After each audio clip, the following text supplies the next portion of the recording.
Hi everyone, a quick video today on a couple of items left over from week 2. First I want to highlight the deductive-inductive distinction, and then I want to talk a little bit about the assessment of arguments. So, first point, deductive and inductive arguments. The general distinction between a deductive and inductive argument is this. An argument is deductive when it attempts to establish its conclusion on the basis of absolute certainty rather than just probability. An argument is therefore inductive when it does not have a capacity to establish its conclusion on the basis of absolute certainty, and instead only attempts to establish it on the basis of probability or likelihood.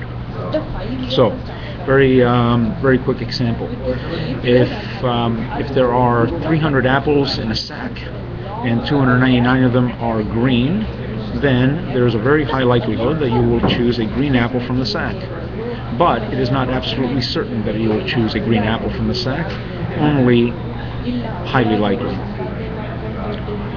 If there are 300 apples in the sack and they are all green, then there is a perfect certainty that you will choose a green apple from the sack, if you do in fact choose an apple from the sack. So there is your inductive-deductive distinction. So that's the first point. Second point, the construction of arguments. Arguments always consist of premises and conclusions. The premises are designed to justify the conclusion, and the conclusion, of course, is supposed to follow from the premises. Third point, an argument can be assessed according to two different assessment tools. In inductive arguments, it is assessed according to its strength and its cogency. In deductive arguments, it is assessed according to its validity and its soundness. I will explain each of these now, beginning with induction. An inductive argument is strong if it is likely that the premises justify the conclusion. I'll repeat that. An inductive argument is strong if it is likely that the premises justify the conclusion. Quick example. The argument that we used earlier, the apples. It is a strong argument.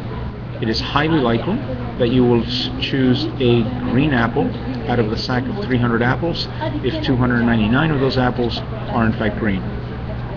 So there you have a strong inductive argument.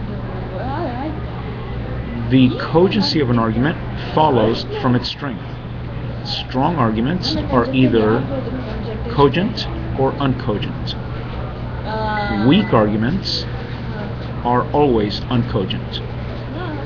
So, if there are in fact 299 green apples in the sack, and there are in fact 300 total apples in the sack, then it is highly likely that you will choose a green apple from the sack.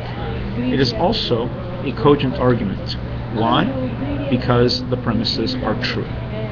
So if the premises are true, in an inductive argument that is already strong, then you have a cogent argument. A quick definition of cogency. An argument is cogent if it is strong and all of its premises are in fact true.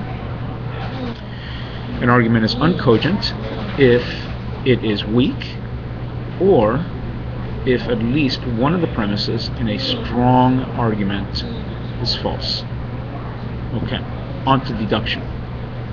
An argument is deductively valid if it meets the technical definition of validity, and it is as follows. An argument is valid if it is deductive and it is impossible for the conclusion to be false given the truth of the premises.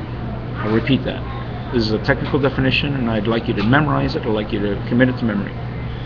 An argument is deductively valid if it is impossible for the conclusion to be false given the truth of the premises. So, simple example. I have a red car. That's the premise. Conclusion, I have a car. Is it possible for that conclusion to be false if you accept the truth of the premise? No, of course not. If I have a car, it must follow that I have if I have a red car, it must follow that I have a car. That's validity. Soundness occurs Invalid arguments only when all of the premises are in fact true. So, is the argument that I've just used valid and sound? Well, we know it's valid just on the basis of its structure. But is it sound? That depends on whether I, in fact, have a red car. As it so happens, I have a red car, therefore the argument is sound as well as valid. If I did not have a red car, that argument would still be valid, but it would not be sound. Okay, one last point about validity and soundness. Only valid arguments can be sound. Invalid arguments are, by definition, unsound as well. And that summarizes the material from the second week of the course. I wanted to do this because there were some of you who struggled with it, and it always helps to review material before we keep going. We will recap the material on deductive validity and soundness, and we will come back to induction as well. In fact, when we start talking about science, induction will become more important. Thanks.